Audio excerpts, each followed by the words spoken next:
A New Jersey Digital Media Center film.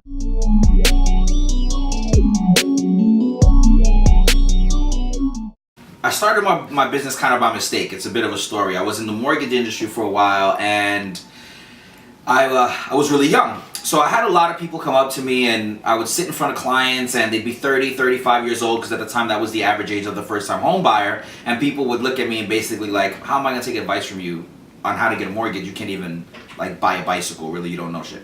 So after running into that problem for a while, I realized I needed to find an alternative solution, and I created a Facebook avatar, which is like a fake version of myself, and I never had to meet anybody.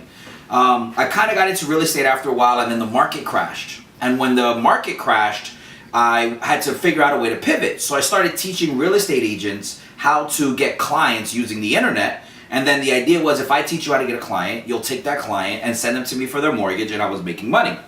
After doing that for like maybe a year or two, real estate agents were not sending me mortgage business, but I was getting a call. They would say, listen, you know, my daughter is opening up a staffing company and they need some help with marketing, and I would start doing that. And then I started, my son has a restaurant, can you do that? My friend has a car dealership, can you help him with marketing there? And before you knew it, I wasn't getting any calls for mortgages. I was only getting calls for marketing.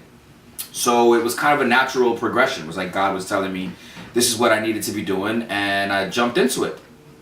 And one of my first clients, after going through a lot of the boring business of like plumbers and electricians and stuff like that, one of my first clients was an attorney. And this was one of the first people where I got to go in that there was no brand, no logo, anything existed, and I got to establish it from beginning to the end. And it just turned out that he was an attorney for a famous rapper. And I did some marketing for him, and people caught sight, and he started sending me other artists, rappers, singers, stuff like that. And it kind of just took on a life of its own.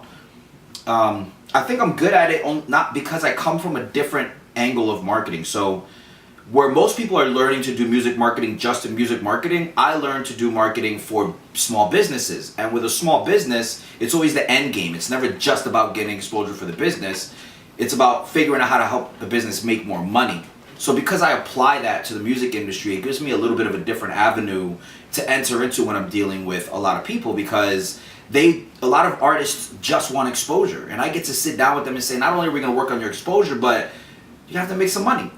And I'm not cheap, so you're going to have to make a lot of money, because we're going to have to make sure you can afford the services. So I started really working on focusing on that, and by the grace of God, I've been very lucky. I've been very lucky for it to work out.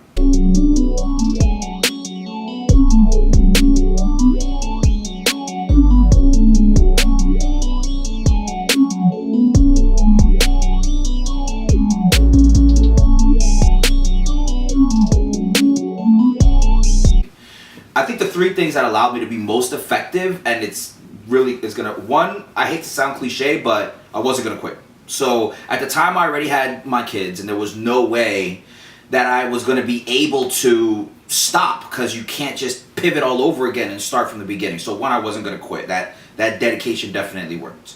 Two, I picked something that I really loved. So I knew that no matter how long it was gonna take, this is what I was gonna be doing for the rest of my life. So I made sure that it was something that I was really going to love doing, even when everybody thought I was crazy. Like, how do you get out of an industry where you're making nearly $500,000 a year and just decide, yeah, I'm not going to do this anymore because I'm going to start something else and make way more money over there. People thought I was crazy. And three, I have a really good wife. She works really hard. She's committed to what I want to do, even when she fights with me, which is 90% of the time. So having a good support system is very important. Whether your support system comes from your friends, whether it comes from your family, having a good support system in two ways. One, to tell you they believe in you, you could do it. And two, to remind you you ain't shit. And you got to get up and go to work every single day. Someone to question everything you do. Especially when you're a good, an optimist, a real optimist, you really tend to see the good side of everything. So I have a good partner in my wife who will see the opposite of that sometimes, and force me to think my way through things that I otherwise would probably have just seen the good side and not anticipated some of the negative things that were going to come from it as well. So yeah, I'd say those are the three things. Stay committed, know that you're not going to lose, and make sure you got some good support system around you. Build that team. So I grew up in a couple places. I've been all over the place. I was actually born in Albuquerque, New Mexico. It is in America, believe it or not. New Mexico, not Mexico. I was born there. I moved to Uptown Manhattan. I lived on 168th Street, Riverside Drive. And then I moved to Union City, New Jersey when I was like 13 or 14 years old. And that was tough. That was actually, living in New York City was less of a strife than living in Union City at the time. It was a super poor neighborhood. My mom was a single mother. It was me and my brother and my younger sister, and I was the eldest of the three, and it was tough. We had next to nothing. My mom worked 60, 70 hours a week just so we could have enough to get by. She was one of those people that her pride would not allow her to get any government assistance, even though she definitely would have qualified for it. And because of that, I think seeing that work ethic is probably the reason that, you know, I run my own business. My brother runs his own business. My sister works for the NBA. I think that kind of, that commitment that my mother had, that she was going to do what was necessary no matter what, is a big part of what makes me who I am today. It wasn't so much where we grew up, it was growing up around my mom. I think that made us who we are.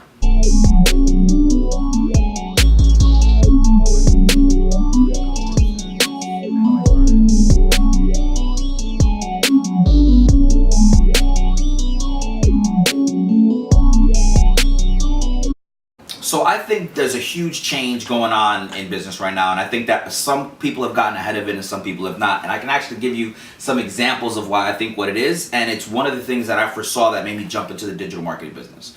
I think that most businesses have to recognize that their audience is everything.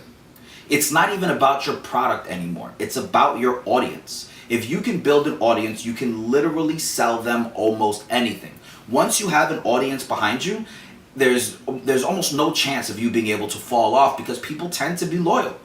And it's very evident if you look at people like Cardi B, who became massively successful so far within the industry. It didn't start with Love and Hip Hop. She was on Love and Hip Hop because she already had millions of followers. She could have dropped the crappiest song of 2017. People were going to buy her album. It didn't matter. And I think we're going to see that more and more as we move forward. Businesses having to realize that their digital presence is extremely important, because that's where they're going to build customer loyalty at. In every aspect of business, whether you're running a restaurant, whether you're running a car dealership, no matter what it is, you're going to have to establish customer loyalty through a strong enough fan base. I think it emphasizes something that a lot of people have forgotten, which is the value of word of mouth. And people tell me all the time, you know, you run digital media, you can create any kind of persona. Yeah, you can. But you know what never changes? This dude is talking to that dude who's talking to that chick, and they're still talking about you. And now they're going to talk about you on a medium that's going to allow one person to talk to 100 people, to talk to 1,000 people. And I think a lot of businesses are going to have to jump on board with realizing that businesses exist digitally. That's the motto of my company, is own your social presence before somebody else does. Most people jump on my website for my contacts. I'll be honest, I think I get probably 90% of my business now comes through Instagram, which is crazy because I never thought that was going to be the avenue for Instagram. I kind of break some of my own rules on my Instagram pages. I have multiple pages because of that. But most people are reaching me through Instagram. It's the one-click mentality. You go to my page, you can click on whatever you prefer. You want to call me, you want to email me, you want to get directions to my location, you want to go to my website, learn about me first. It's everything you need is on my, is right through my Instagram page. It's the_social_society, and I always answer the phone. Give me a call. 201-755-5073. It's on my hip all day long. You'd be surprised how many times I get calls from artists who are like, I can't even afford you, but I just have questions. And I'm not the kind of person who's not going to answer your questions. If you're really trying to get to me and you can't afford, because I am expensive, I do recognize that I am. And I'm always willing to help out in whatever way I can. I truly believe if every time you teach somebody something, it forces you to learn something new. So at TSS, we basically specialize in helping small businesses and up-and-coming artists not only create a presence online, but make sure that their brand is consistent and understanding how to monetize it. We like likes, follows, and shares, but we like dollars and coins a lot better. So we specialize on helping you guys understand how to make money off of your music, where you need to put it, who you need to be in front of, how to get on mixtapes, and all those other things. Just strategizing to really get the exposure that you need.